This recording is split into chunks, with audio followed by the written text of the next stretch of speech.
Hello and welcome to another edition of the Three Donkeys podcast. My name is Adam Levitan. I'm one of the donkeys here at Fantasy Labs. I'm the father of a very beautiful beast, Jerry, and of course I am joined by my two fellow donkeys, Jonathan Bales. CSUM 88, Peter Jennings. Peter, what's going on, man? Well, I'm continuing to be a donkey. Had Saints, D, Ingram, McKinnon, and Gronk in every lineup, and somehow only managed to return a barely profitable weekend thanks to Amari Cooper, who I tweeted it. He crushed my mentions, my bank account, and my soul yet again.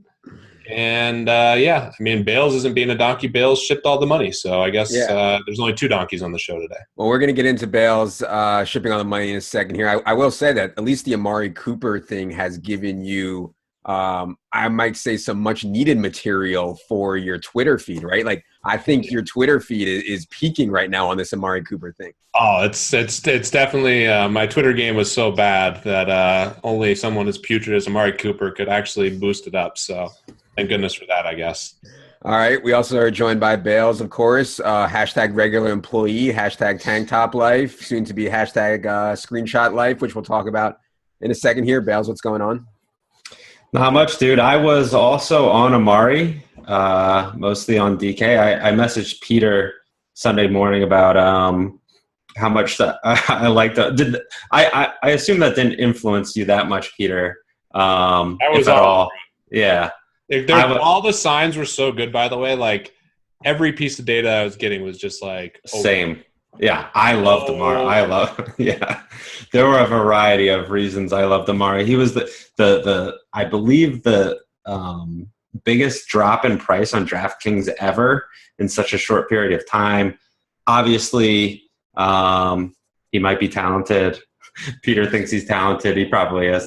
There were a variety of reasons to like Amari, and I had a lot of him on DK, so I was on the Amari train as well. But got lucky on FanDuel, luckily. I'll say this: if I would have told you before the field general, which was the 444 on DK, that Amari was going to be 20%, I think all three of us would have said you can't play him at 20%. Am I right? That's true. That's right. I think I had him projected in the Millie Maker 9 to 12, and people were like, "You're crazy. He's going to be like 2." And I was like, "No." And I knew I should have bumped it up a little bit more just because of all the things you said. And there's so many sharp people out there that I think are looking at a lot of the same data that we're looking at, and probably should have bumped it up more. I don't know what he ended up in the Millie Maker, probably less in the field general, but I'll take some. I thought he was going to be under. I thought he was going to be under 10, and that's why I had that exposure to him. But yeah, I mean, obviously, like much worse play at 20. Right. All right. Enough dilly-dally. We got to get to the most important part of the show. We are joined for the first time ever by the first intern in the history of the Three Donkeys podcast. It is Scott G. Scott, what's going on, man? Nothing much. How are y'all? Scott, Bales half-jokingly said that we needed an intern for this show. Got an avalanche of responses. You were selected as the winning intern. What was your pitch to Bales? How did you land this such sweet gig? Yeah, I was surprised he responded back to me in about 30 seconds. I think I read somewhere on his website that he liked one of the things that he liked was like random stats about men. So I sent him some random things. I do love those. And, I do love those. He also said he didn't like exact resumes, so I tried to keep it as far from a resume as possible. So he also had the word vagina in the subject line, which took him over the top. Oh God.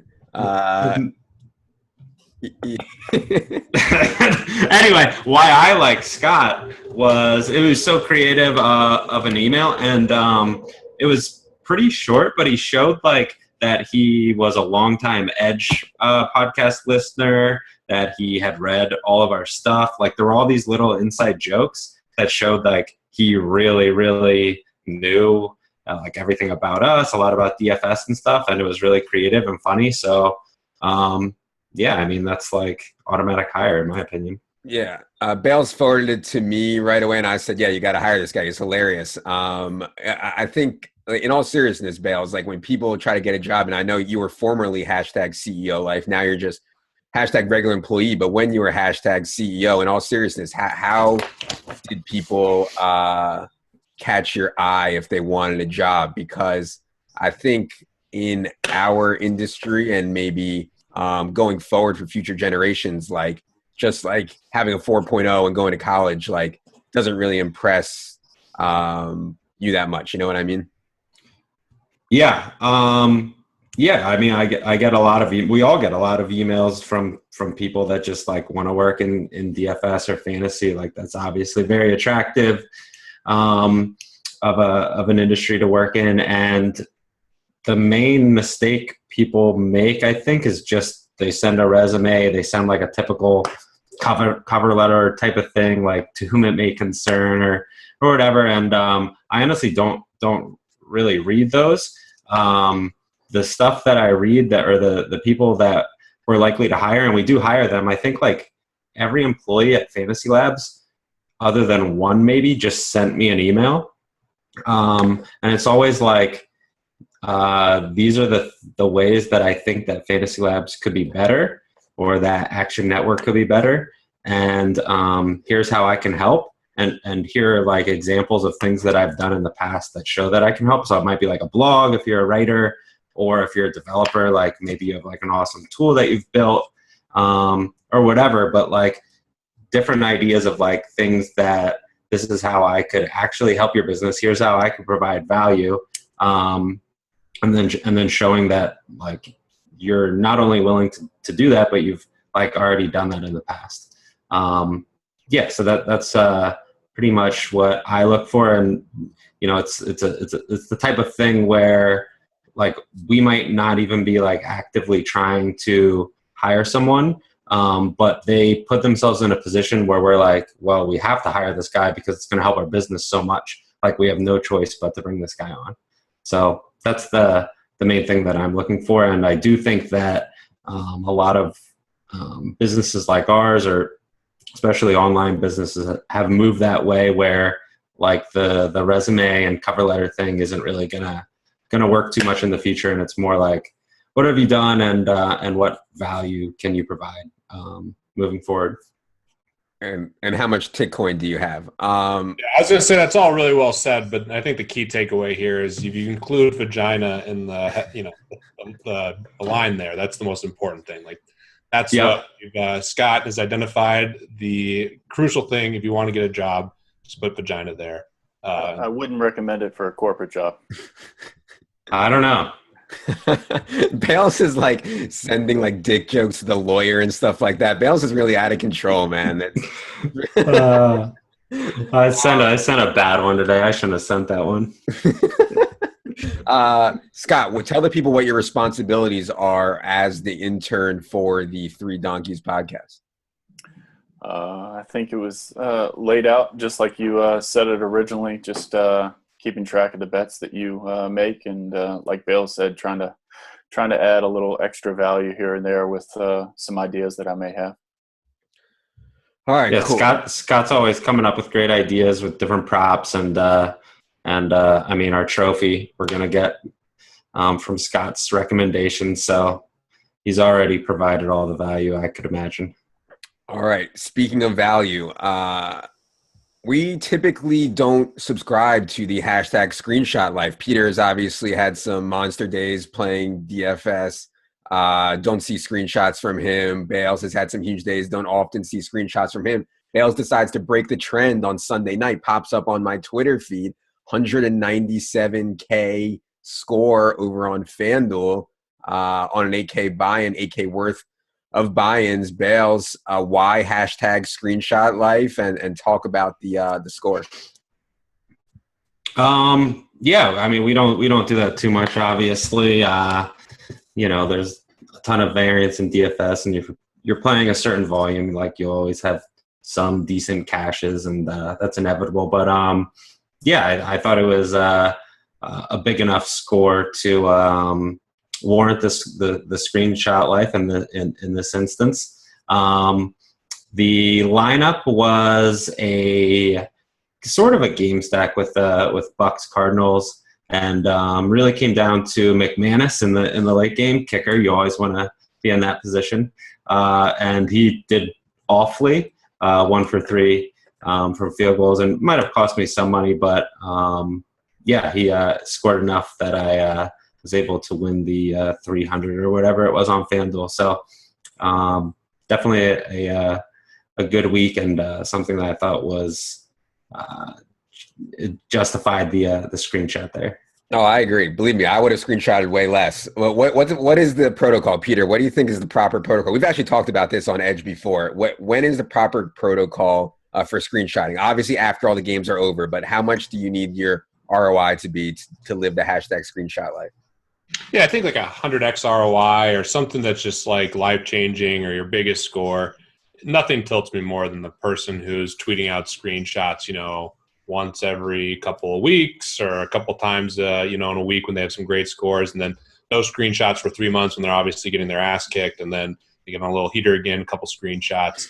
I posted one screenshot, and I have a rule. I've established this a while back. 7-figure only screenshots for me.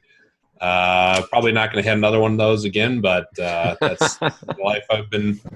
So that's what I'm setting my aspirations at, But I think Bales was totally warranted. I mean, he has, an 8K to 197 is absolutely warranted. Yeah, totally warranted. Because for me, not to be like, I don't know, not to go too much into like specifics, but let's say I win like a 6-figure amount. Well, if I have 6 figures invested, it's not like, I just don't think it's necessary. Like the only other time I could see myself screenshotting, which I think is hilarious, if I lose like a couple 100,000 or something. Yeah. Like if I have like all the money invested and get 0 back, maybe that'll be right. One of the screenshots. Yeah.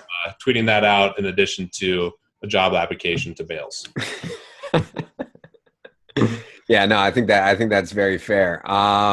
Scott, what is your DFS background? Do you play? Do you grind? How much do you like to play? Yeah, I got into season-long stuff, I don't know, 5 or 6 years ago, and I've just been doing some DFS in the past couple of years. Not any volume at all, really. $100 or so a week. Where do you live, Scott? Raleigh, North Carolina. Oh, okay. Yep. Very nice. We should have played a guessing game. When you said y'all, we should have done a guess there. Yeah, I would not have said Raleigh. I think I would have said like Lexington, Kentucky. I would have said South Carolina. I would have said Georgia. So we all had something in mind. That's outrageous. Hey, Brian, one of our employees, lives there, right? He lives in Raleigh. Oh, he's the big. He does mainly basketball, right? Yeah, that's right. Yeah. I think I remember watching one of his podcast videos before. Yeah.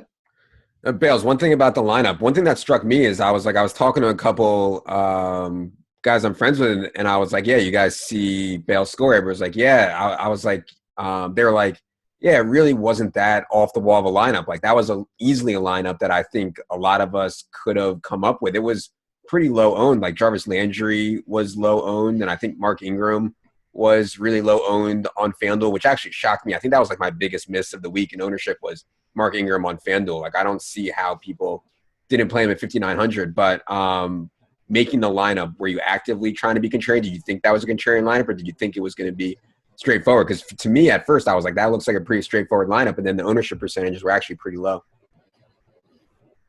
Yeah, overall, there wasn't anything that was really that low. Not really anymore am I trying to be contrarian per se in NFL, because I've just like sort of developed the thing that I do, and like it's sort of just built into the process that you're always trying to be contrarian. So it's not like I ever think about it. I just play who I think are the best plays in tournaments. And try, I don't know. It's just, it's not like I'm consciously trying to be contrarian anymore, even though there's contrarian elements that like probably naturally show up into my lineups. So yeah, I don't think it is like some amazing process that got me to that lineup or anything. The thing that surprised me the most, that I think probably surprised you too, based on your ownership, was the ownership of the defense and the kicker.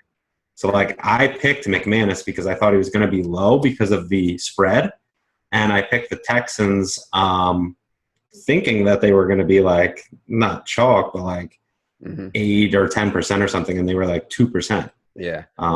Yeah. We've done some back testing on the ownership projections, and I'm always the furthest off on defense and kicker. Like, it's so hard because I don't even know like what I'm doing at kicker and defense a lot of times until the very end. So it's hard for me to project it. But yeah, I couldn't believe that Texans against the Browns. It's because people got uncomfortably high on Kevin Hogan, and I think that somewhat kept people off of Texans D. You know what I mean?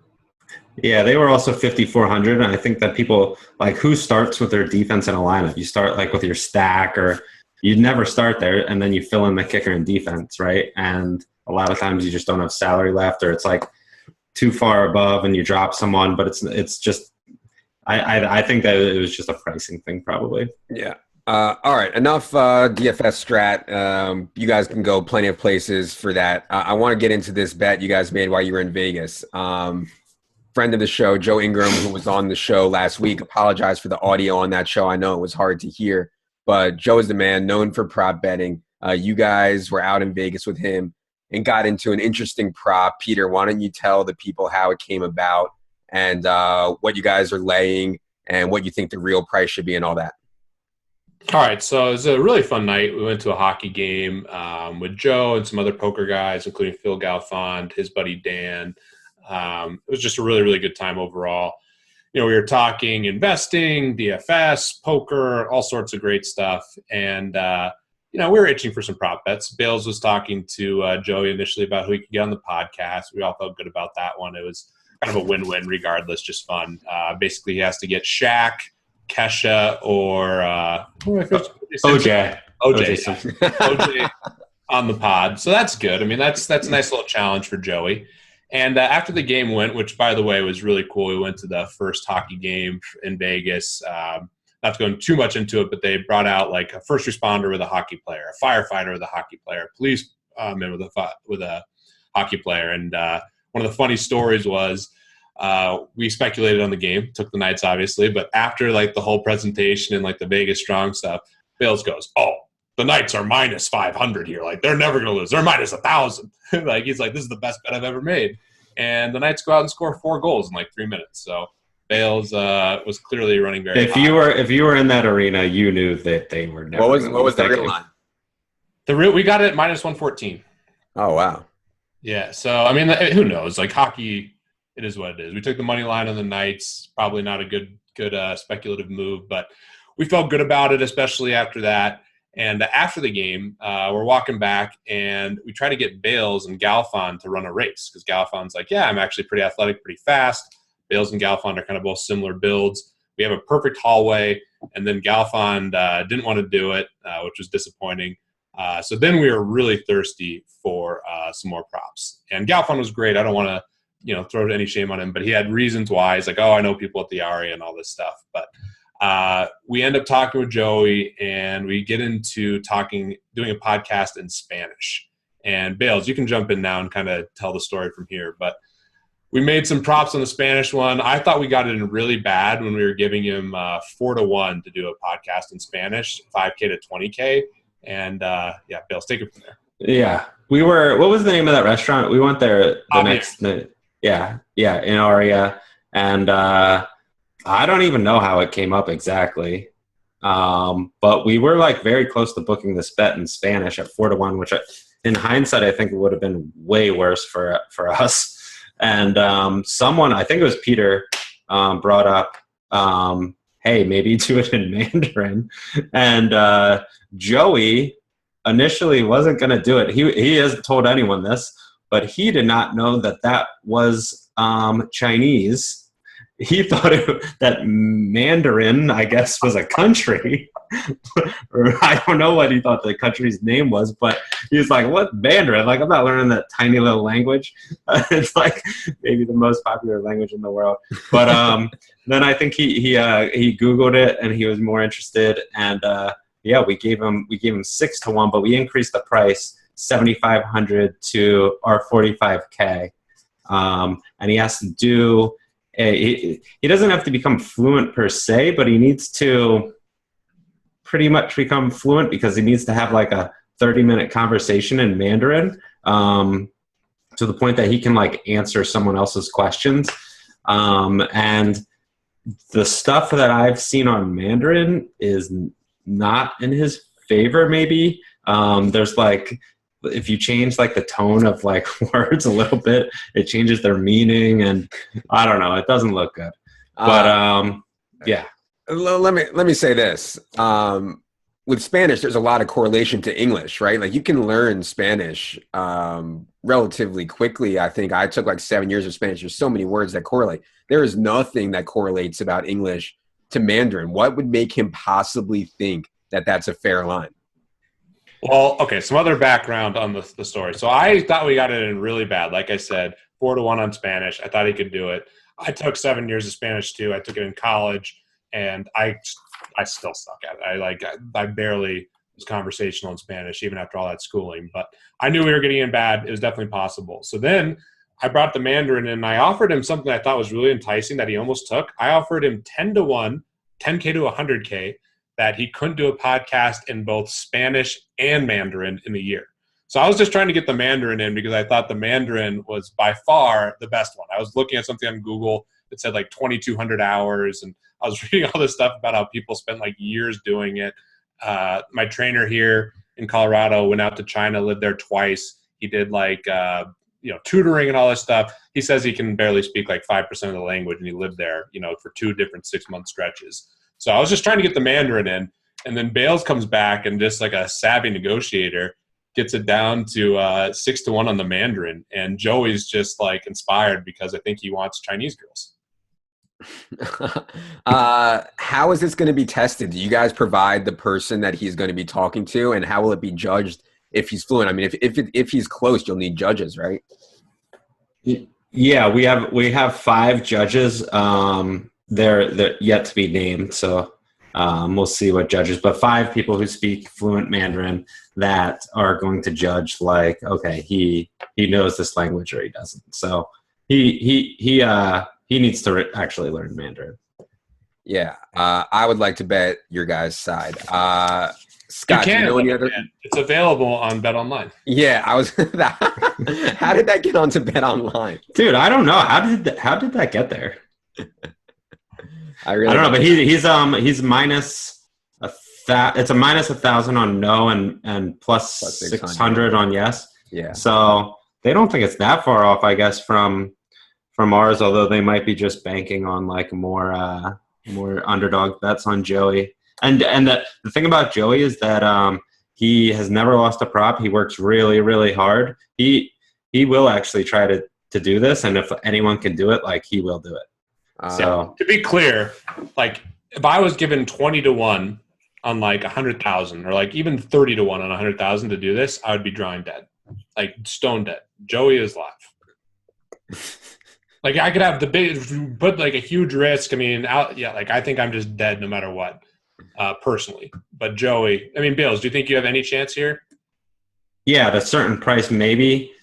I mean, some people say like, no matter what, you can't learn this in a year. I think that I probably could, but move to China. Move to China would be the move if you could get a lot of money. He might be doing that, by the way. He's not doing that. He might be going there. I think he wants. He's got a special lady friend. I've seen the special lady friend in all his videos. Yeah, I know. Make a new one. Scott, do you know any other languages, and what side do you like in this bet? I'm just like Pete. I took Spanish for a number of years in school, and I hablo español.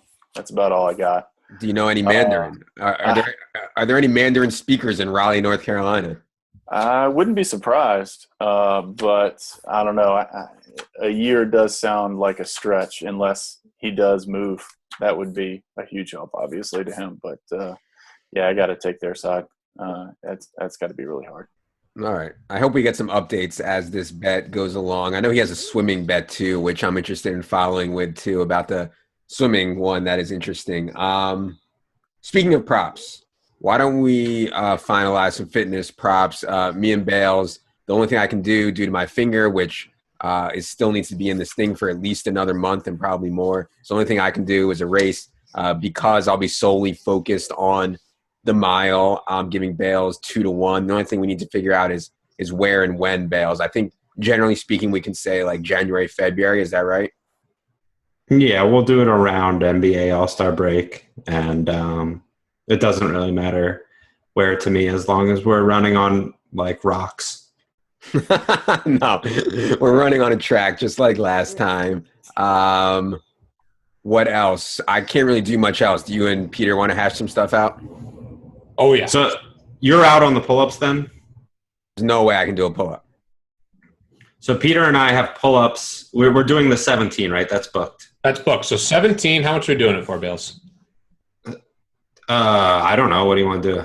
You want to do the amount now? Yeah. What's your bet? So it's me minus 17 at the hard grip, and you have neutral. Yeah. I don't think I'm a huge favorite. I don't want that much in it. What, 1,000, 2,000? Whatever our standard is, 2,000? Yeah, let's do 2K. Okay, 2K. We'll do 2K on that. We're gonna do racquetball, but we need to like wait to set a line on that probably. Let's book racquetball for 2K right now, and we'll wait to adjust the line. Yeah, that's fine. Some racquetball challenge we'll do for sure. 2K. Okay, we can do 2K per. We can play multiple games in that too. Yeah. Okay, and then as long as the line is right.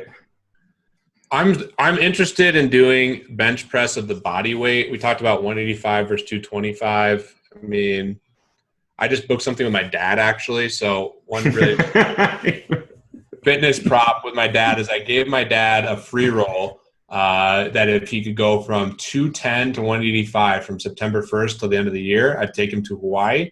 And what do you know? With incentive, my dad got down to like 184 point something, sent me the screenshot of the scale, send me screenshots every freaking day, which ended up being really annoying about his Fitbit. But we are now doing something else. He's back up to 192. I'm giving him incentive to get down to 177.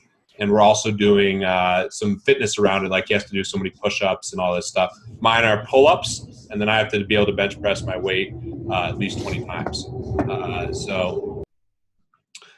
Yeah, I thought that was bench press too.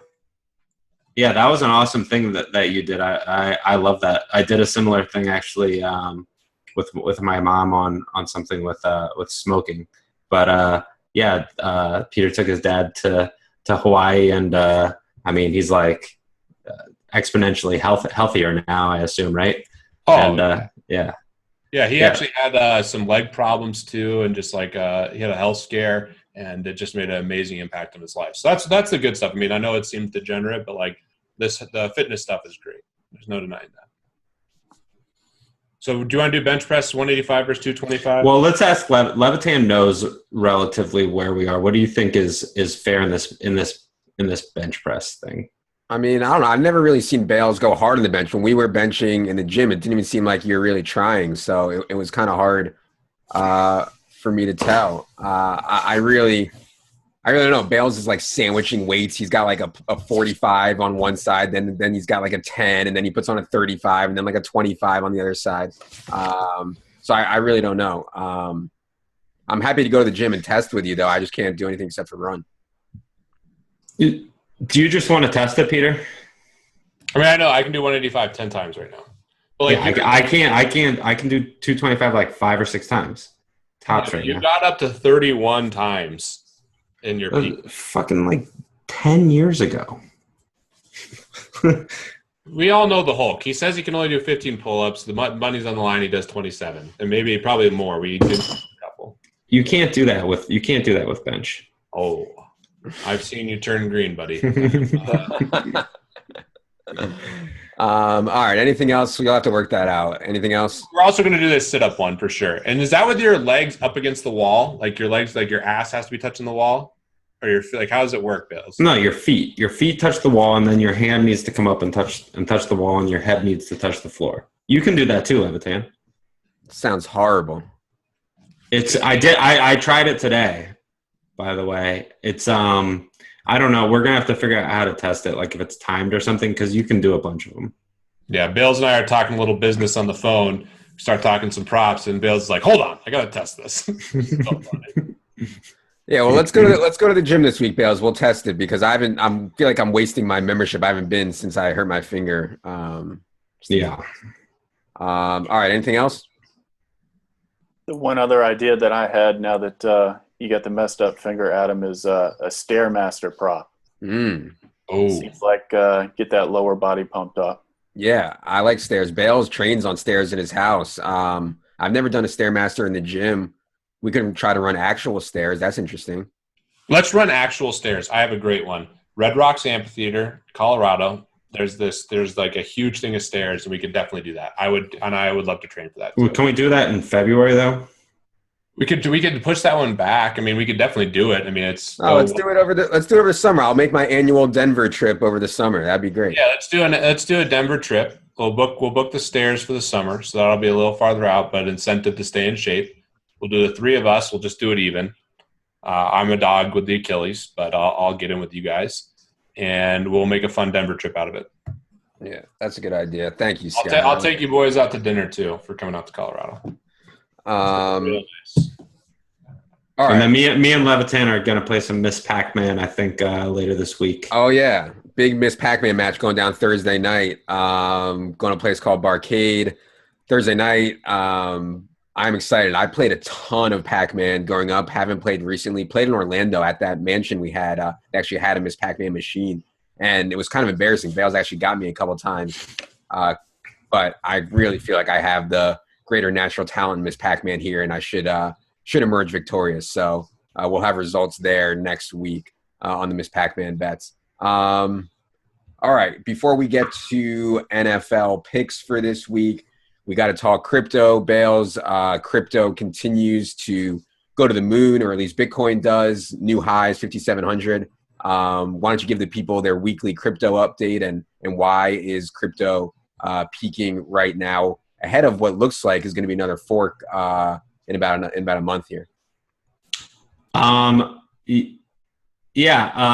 So I got super lucky with my holdings, I guess. We were going through the deal with the churning group, and typically I at least had some time to look into trying to gauge hype, or being on Twitter and Reddit and Bitcoin Talk and all these different places, and I just had no time. So I just moved it into what I thought was like the best long-term things to hold, which were Bitcoin and Ethereum, and then a little Litecoin, but primarily Bitcoin and Ethereum. And that was a few weeks ago, and then those just skyrocketed, primarily Bitcoin. So just got super lucky with that.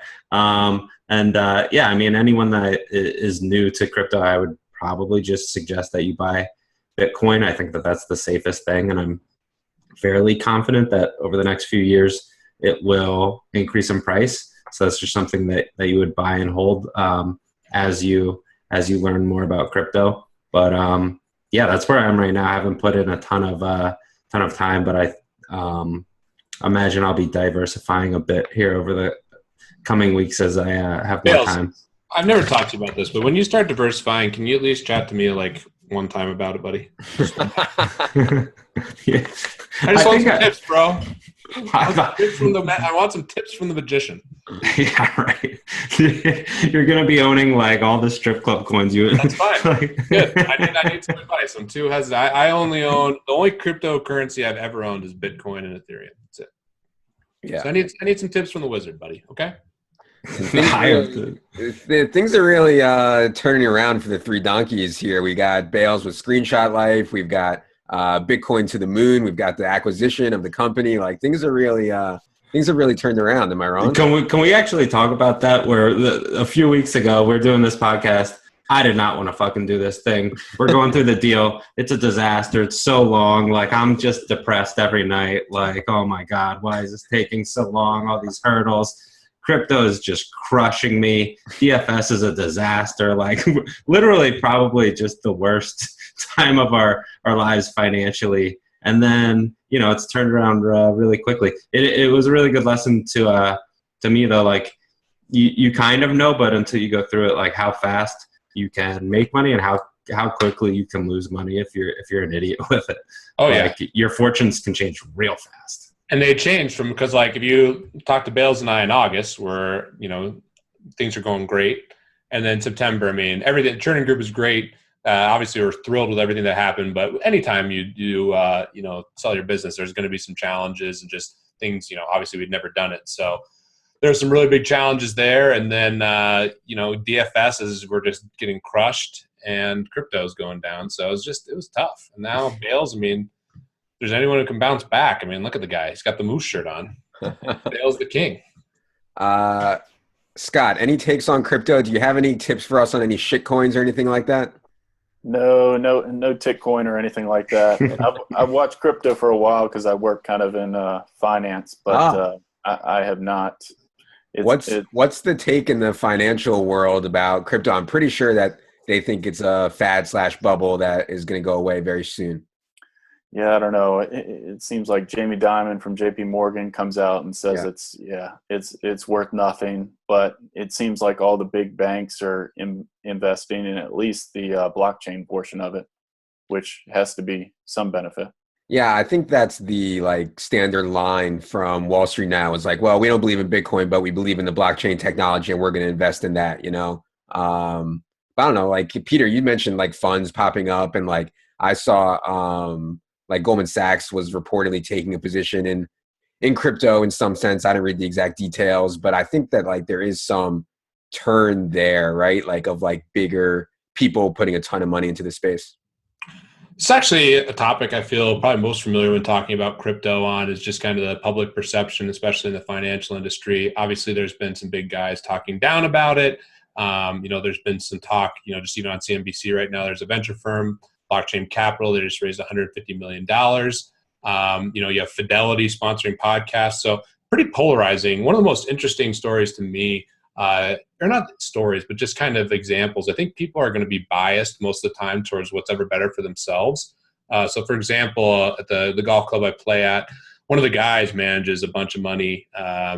He's, I don't want to say the exact firm, but he's a big guy who manages literally billions of dollars. And he's like, oh, Bitcoin. This is a perfect example of tulips because obviously it's something he can't touch. And, he's telling everyone, invest your money with me. I'm the greatest.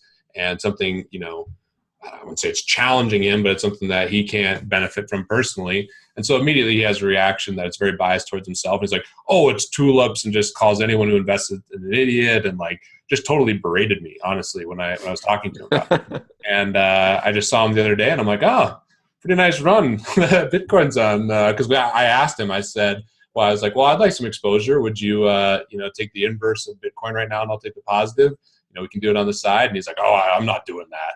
And I was like, oh, bummer we didn't do this. Bitcoin's been on a nice little run here. But I mean, that was a purely speculative thing on me. I was just kind of being defensive. But I do think it's really interesting, just the polarizing perspectives. And a lot of times the polarization comes from personal bias. You can tell about how people really feel, though, by their willingness to put their money at risk. If you're really, really confident about something, you would probably risk money to make more money. And the people that don't do that probably are at least subconsciously aware that they're being biased in some way, I think. Is there even a way for these people to short Bitcoin right now, Bales? Do you know? If you want to be I think Bitcoin's going to go down, is there even a way to do that? I mean, you can bet on the side with someone. There's what's the site? Peter, do you know this? There is some site that you can sort of short Bitcoin, and you can also sort of short Bitcoin by buying other certain competitive coins, like right. Decred would be one or something like that. The ones that are true currencies, which is actually not that many of. I thought that there was a site that you could semi-short something, but I don't know. I don't do that. All right. Let's give the people what they want. It's been enough. They want picks. They need picks. I'll go first. Then we'll go to Scott. Then we'll go to Bales. Then we'll go to Peter. My first pick is going to be the Packers. I'll take the +6 at home against the Saints. I don't know why people think that Brett Hundley is completely inept. He's been in this system for 3 years, shown big flashes in the preseason. For them to be a 6-point dog at home to the Saints, he'd have to be really terrible, and I don't think he's that. So I'll go ahead and grab the 6 with the Packers there. Scott, go ahead. All right. I don't have too much background on it, but I know you may hate Carson Palmer, but I'll take the Cards plus 3.5, I believe it is, against the Rams. I like that one. That was one of mine. I will go Bears Panthers over 40.5. And I guess my hot take is that I think Trubisky looks really good. I think that he's actually throwing the ball pretty well, and I think he's going to improve quite a bit over the next few weeks. Bears overs always work out well. I'm going to take the Bears just with the 3 points here. Or did I get 4? I get 3 or 4? 3. Live line's 3. It was 4. I'll take the Bears -3, which is unfortunate that moved already. +3, yeah. Bears plus 3. I'm sorry. Yeah, I'll take the Bears +3. And to clarify, you did get you took the 49ers, right, Levitan? I took the Packers, but I said 6. It looks like it's 5.5 now, so I only get 5.5, unfortunately. All right, coming back to me, I will go with the Oakland Raiders in the Thursday night game. I think, basically all I see here is all the bets are coming in on the Chiefs. And usually when that happens with a short road favorite, I like to take the small home dog. And our new partner, I guess, Sports Insights, tracks a lot of that stuff and lets people know exactly where the money's coming in and how many tickets and what the public's taking and what the sharps are on. So just as strictly a kind of trend play, I'll go on Thursday night with the home team on a short week in the Oakland Raiders, grabbing the 3. Go ahead, Scott. All right. I'll take the over in the Pats Falcons game. I think it's at 54. No, it's at 55 right now. Yeah, it opened. Yeah, I saw it like open 53.5. Now it's up to 55. Yeah, two great offenses. So I'll go with that one. All right, Bales. Yeah, I like that too. I was very tempted to take that. I think that it's looks so high that that's something you feel like you naturally should be betting the under on. But in the same game, I'll take the Pats, who opened at 4.5 down to 3. I'll take Pats -3. Okay, I'll take the 49ers +6. Zeke will be playing in that game, just for the record. For those guys that don't know. Oh, that's true. That's true, and it probably hasn't moved yet. I don't know. I don't think that's really a big factor. I don't think Zeke moves the line whatsoever. I think he moves it like a half a point. Yeah, I think a half point is what's going to happen. Yeah. All right, for my last one, I almost never take road favorites. It cost me last week when I took a road favorite in the with the Patriots, but I'm going to go back to it, and I'm going to take the Seahawks coming out of a bye. I know they got to go across the country. I know the Giants looked really good against Peter's Broncos. That doesn't mean that they'll play really well. Again, I think it's hard to win games when your starting wide receivers are, Roger Lewis and Tavares King. So I think the Seahawks are the most talented team in the NFC, and it's time for them to start showing it. So I'll go ahead and lay the 5.5 with the Seahawks. I'll go ahead and take the opposite side of that, actually. Oh, boy, Scott. Not too much method behind it. The Giants looked decent in their last game. Darkwa seemed to be running pretty well. So I don't know. I've got some friends that are Giants fans, so I'll be on their side this time. I'll go final one. Steelers Bengals over 41.5. That opened at 42. Not much of a difference there, but Steelers at home, and I think that this is maybe there's some chance that the Steelers offense isn't nearly as good as it was last year as we thought it was, but I think that number's pretty low for the Steelers at home, and then it's not like they're necessarily going to be a lock to give up fewer than 20 points or something like that. So Steelers Bengals over 41.5. All right. I'm going to take the Raiders and Amari Cooper +3 to just. I already took that. You already took that? Yeah. Oh. Sorry. I had that written down and I was just looking at something else. I will take Man, that kills me. Kills me. Sorry, boys. You can take the over. All Amari Cooper will need is like 4 touchdowns. Fine, done. You convinced me. Take the over. What's it at? 46.5? That's 46.5. 47. It moved. I see 46.5 on Labs. It is. I didn't refresh. That's a big change. All right. We didn't talk about what happened last week. Hold on. I got to get a pick in, right? I'm not You taking just said over. You just said over. I'm not taking the over. I'm not taking the over. You're not taking that? No. I'll take the Broncos to stay on brand here. On the road. I'll bet you on that if you want a side prop. No. I'll take side prop. Guys, I'm flustered here. I got like 4 freaking late. You get the wrong pick in, just an absolute donkey performance by me. Perfect. Should note, Scott, we didn't give the results from last week. Scott, Bales, and Peter tied, and I took the L, right? Yep, that's right. All right. But Levitan took down the 3-man, right? Yeah. I won the 3-man, which was good. It might be my first 3-man win of this podcast. So all the standings will be updated, right, Bales, on 3donkeys.com? They're updated now. What's the exact address? The3donkeys.com. All right. Many thanks to Scott the Intern for joining us. Scott, where can the people find you? Are you on Twitter? Are you on Insta? Are you on the Gram? Where are you at? Yeah, I don't really post much on Twitter. I get there to pretty much follow you 3 and a few others. But it's at sgrabs33_DFS. All right, very nice. Yeah. You can always follow me. By the way, the 3 donkeys thing is just off. It's a donkey thing. Our totals are me minus 1250, Levitan minus 100, and then Bales plus 1150. So we gotta correct that. No, that's correct. Yeah, because the juice on the original Freemans, right? Dude, no. I removed that. What are you saying, Peter? Levitan and I are down 1350, and you're only up 1150. Maybe Levitan is. All right, I'll look at that. Total dump. I don't do it. We need to put Scott on it. Sean's been doing it, and we need our intern on this. Yeah, clearly an error. Scott doesn't mess these things up. I trust Scott to handle it. Doesn't zero out. I mean, come on, how donkey can that be? Also, send any great ideas that you have to Scott. What's the 3 donkeys email, Scott? It's the same, but with pod on the end. So the 3donkeys_pod@gmail.com.